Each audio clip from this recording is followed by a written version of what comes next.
My fellow New Yorkers, today begins a new era. I stand before you, moved by the privilege of taking this sacred oath, humbled by the faith that you have placed in me, and honored to serve as either your 111th or 112th mayor of New York City. But I do not stand alone. I stand alongside you, the tens of thousands of you gathered here in Lower Manhattan, warmed against the January chill by the resurgent flame of hope. I stand alongside countless more New Yorkers watching from cramped kitchens in Flushing and barbershops in East New York, from cell phones propped against the dashboards of parked taxicabs at LaGuardia, from hospitals in Mott Haven and libraries in El Barrio that have too long known only neglect. I stand alongside construction workers in steel-toed boots and halal cart vendors whose knees ache from working all day. I stand alongside neighbors who carry a plate of food to the elderly couple down the hall, those in a rush who still lift strangers' strollers up subway stairs, and every person who makes the choice, day after day, even when it feels impossible, to call our city home. I stand alongside over 1 million New Yorkers who voted for this day nearly 2 months ago. And I stand just as resolutely alongside those who did not. I know there are some who view this administration with distrust or disdain, or who see politics as permanently broken. And while only action can change minds, I promise you this: if you are a New Yorker, I am your mayor. Regardless of whether we agree, I will protect you, celebrate with you, mourn alongside you, and never, not for a second, hide from you.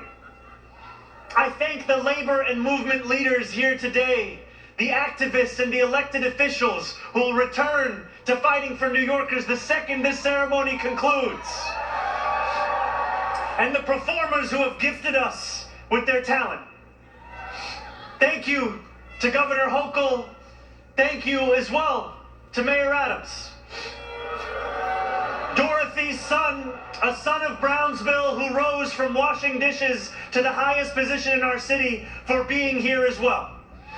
He and I have had our share of disagreements, but I will always be touched that he chose me as the mayoral candidate that he would most want to be trapped with on an elevator. Thank you to the two titans who, as an assembly member, I've had the privilege of being represented by in Congress, Nidia Velázquez and our incredible opening speaker, Alexandria Ocasio-Cortez. You have paved the way for this moment. Thank you to the man whose leadership I seek most to emulate, who I am so grateful to be sworn in by today, Senator Bernie Sanders. Thank you to my teams, from the assembly, to the campaign, to the transition, and now, the team I am so excited to lead from City Hall. Thank you to my parents, Mama and Baba, for raising me, for teaching me how to be in this world, and for having brought me to this city. Thank you to my family, from Kampala to Delhi.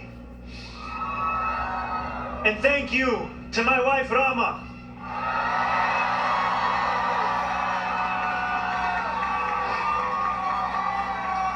For being my best friend and for always showing me the beauty in everyday things. And most of all, thank you to the people of New York. A moment like this comes rarely. Seldom do we hold such an opportunity to transform and reinvent. Rarer still is it the people themselves whose hands are the ones upon the levers of change. And yet we know that too often in our past, moments of great possibility have been promptly surrendered to small imagination and smaller ambition. What was promised was never pursued. What could have changed remained the same. For the New Yorkers most eager to see our city remade, the weight has only grown heavier. The wait has only grown longer. In writing this address, I have been told that this is the occasion to reset expectations, that I should use this opportunity to encourage the people of New York to ask for little and expect even less. I will do no such thing. The only expectation I seek to reset is that of small expectations. Beginning today, we will govern expansively and audaciously. We may not always succeed, but never will we be accused of lacking the courage to try. To those who insist that the era of big government is over, hear me when I say this. No longer will City Hall hesitate to use its power to improve New Yorkers' lives. For too long, we have turned to the private sector for greatness while accepting mediocrity from those who serve the public. I cannot blame anyone who has come to question the role of government, whose faith in democracy has been eroded by decades of apathy. We will restore that trust by walking a different path, one where government is no longer solely the final recourse for those struggling, one where excellence is no longer the exception. We expect greatness from the cooks wielding 1,000 spices, from those who stride out onto our Broadway stages, and from our starting point guard at Madison Square Garden. Let us demand the same from those who work in government. In a city where the mere names of our streets are associated with the innovation of the industries that call them home, we will make the word City Hall synonymous with both resolve and results. As we embark upon this work, let us advance a new question, a new answer to the question asked of every generation. Who does New York belong to? For much of our history, the response from City Hall has been simple. It belongs only to the wealthy and well-connected, those who never strain to capture the attention of those in power. Working people have reckoned with the consequences. Crowded classrooms and public housing developments where the elevators sit out of orders. Roads littered with potholes and buses that arrive half an hour late, if at all. Wages that do not rise and corporations that rip off consumers and employees alike. And still, there have been brief, fleeting moments where the equation changed. 12 years ago, Bill de Blasio stood where I stand now, as he promised to put an end to economic and social inequalities that divided our city into two. In 1990, David Dinkins swore the same oath I swore today, vowing to celebrate the gorgeous mosaic that is New York, where every one of us is deserving of a decent life. And nearly 6 decades before him, Fiorella LaGuardia took office with the goal of building a city that was far greater and more beautiful for the hungry and the poor. Some of these mayors achieved more success than others, but they were unified by a shared belief that New York could belong to more than just a privileged few. It could belong to those who operate our subways and rake our parks, those who feed us biryani and beef patties, picanha and pastrami on rye. And they know that this belief could be made true if only government dared to work hardest for those who work hardest. Over the years to come, my administration will resurrect that legacy. City Hall will deliver an agenda of safety, affordability, and abundance, where government looks and lives like the people it represents, never flinches in the fight against corporate greed, and refuses to cower before challenges that others have deemed too complicated. In so doing, we will provide our own answer to that age-old question. Who does New York belong to? Well, my friends, we can look to Madiba and the South African Freedom Charter. New York belongs to all who live in it. Together, we will tell a new story of our city. This will not be a tale of one city governed only by the 1%, nor will it be a tale of two cities, the rich versus the poor. It will be a tale of 8.5 million cities, each of them a New Yorker with hopes and fears, each a universe, each of them woven together. The authors of this story will speak Pashto and Mandarin, Yiddish and Creole. They will pray in mosques, at shul, at church, at gurudwaras and mandirs and temples. And many will not pray at all. They will be Russian Jewish immigrants in Brighton Beach, Italians in Rossville, and Irish families in Woodhaven, many of whom came here with nothing but a dream of a better life, a dream which has withered away. They will be young people in cramped Marble Hill apartments where the walls shake when the subway passes. They will be black homeowners in St. Albans, whose homes represent a physical testament to triumph over decades of lesser paid labor and redlining. They will be Palestinian New Yorkers in Bay Ridge,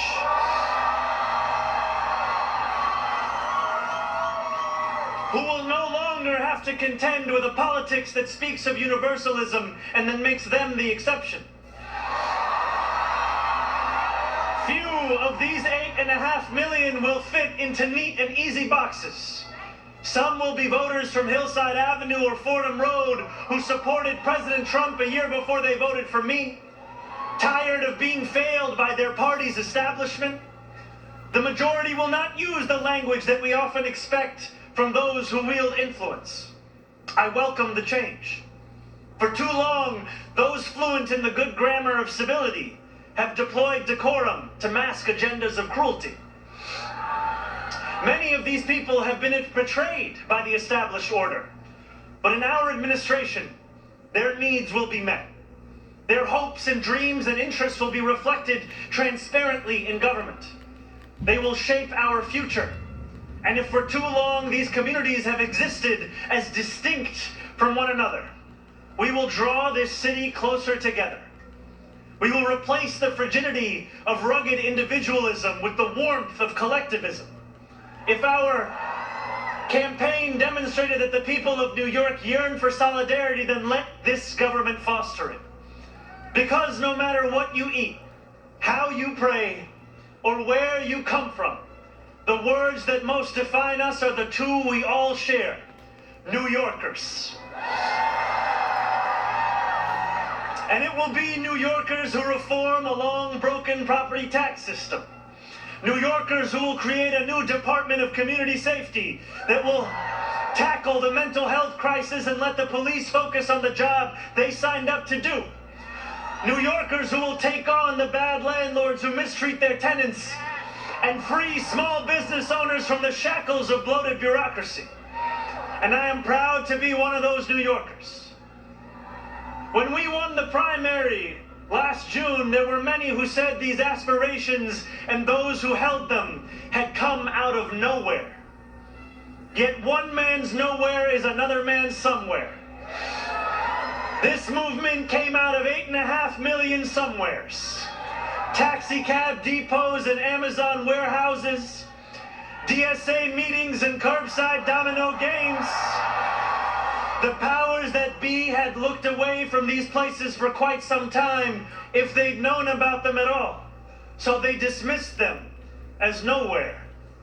But in our city, where every corner of these 5 boroughs holds power, there is no nowhere, and there is no no one.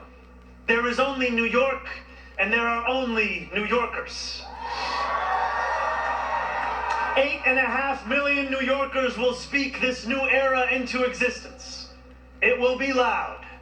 It will be different. It will feel like the New York we love. No matter how long you have called this city home, that love has shaped your life.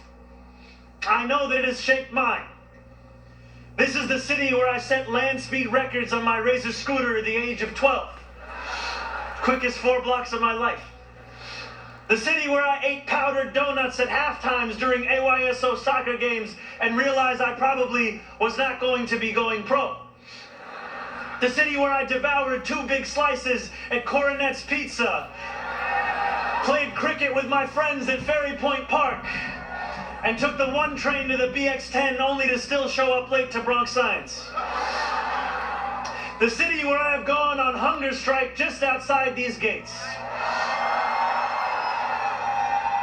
Sat claustrophobic on a stalled N train just after Atlantic Avenue and waited in quiet terror for my father to emerge from 26 Federal Plaza.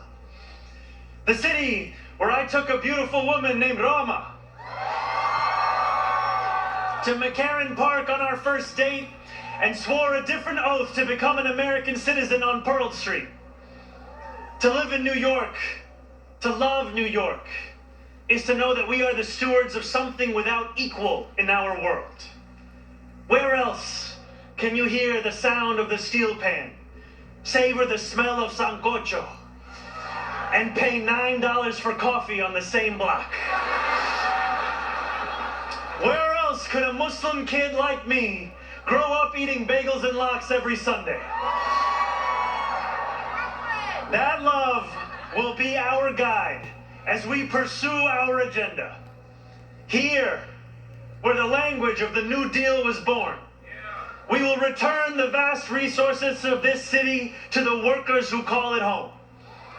Not only will we make it possible for every New Yorker to afford a life they love once again, we will overcome the isolation that too many feel and connect the people of this city to one another.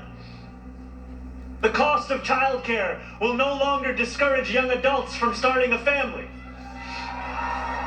because we will deliver universal childcare for the many by taxing the wealthiest few.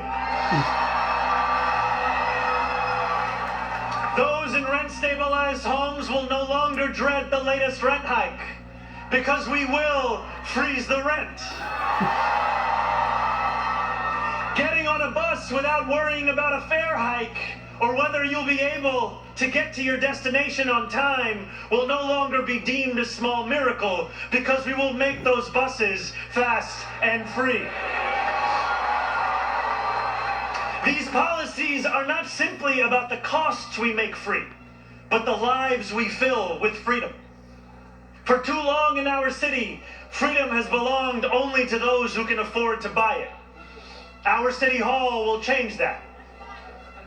These promises carried our movement to City Hall, and they will carry us from the rallying cries of a campaign to the realities of a new era in politics.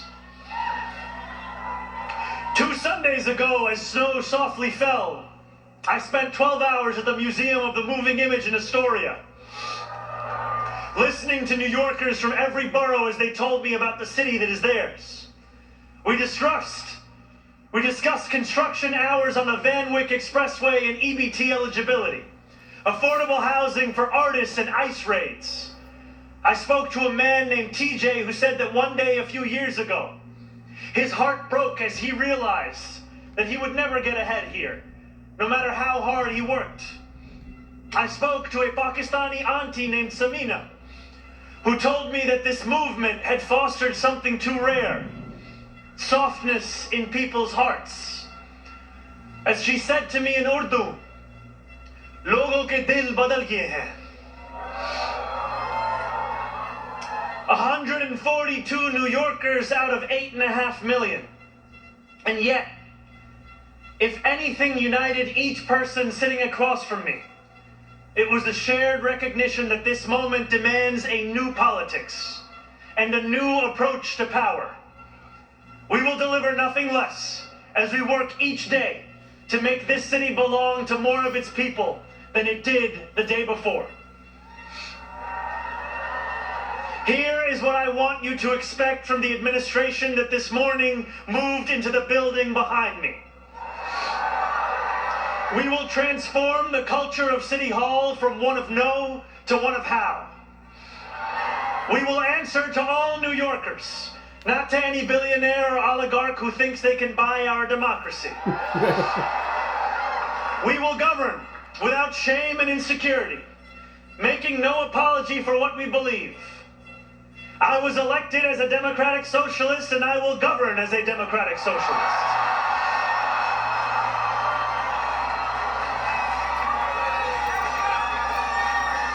I will not abandon my principles for fear of being deemed radical.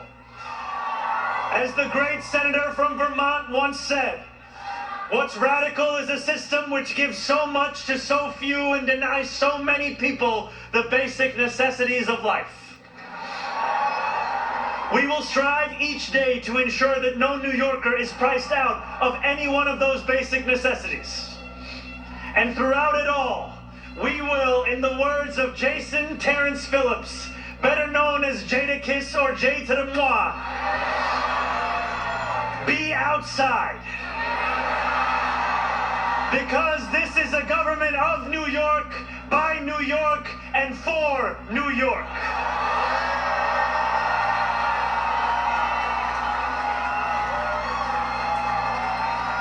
Before I end, I want to ask all of you, if you are able, whether you are here today or anywhere watching, to stand with me. I ask you to stand with us now and every day that follows. City Hall will not be able to deliver on our own. And while we will encourage New Yorkers to demand more from those with the great privilege of serving them, we will encourage you to demand more of yourselves as well. The movement we began over a year ago did not end with our election. It will not end this afternoon. It lives on with every battle we will fight together. Every blizzard and flood we withstand together. Every moment of fiscal challenge we overcome with ambition, not austerity, together. Every way we pursue change in working people's interests rather than at their expense, together. No longer will we treat victory as an invitation to turn off the news. From today onwards, we will understand victory very simply. Something with the power to transform lives, and something that demands effort from each of us every single day.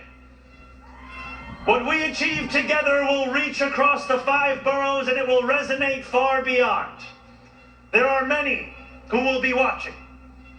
They want to know if the left can govern. They want to know if the struggles that afflict them can be solved. They want to know if it is right to hope again. So standing together with the wind of purpose at our backs, we will do something that New Yorkers do better than anyone else. We will set an example for the world. If what Sinatra said is true, let us prove that anyone can make it in New York and anywhere else too. Let us prove that when a city belongs to the people, there is no need too small to be met, no person too sick to be made healthy, no one too alone to feel like New York is their home. The work continues. The work endures. The work, my friends, has only just begun. Thank you.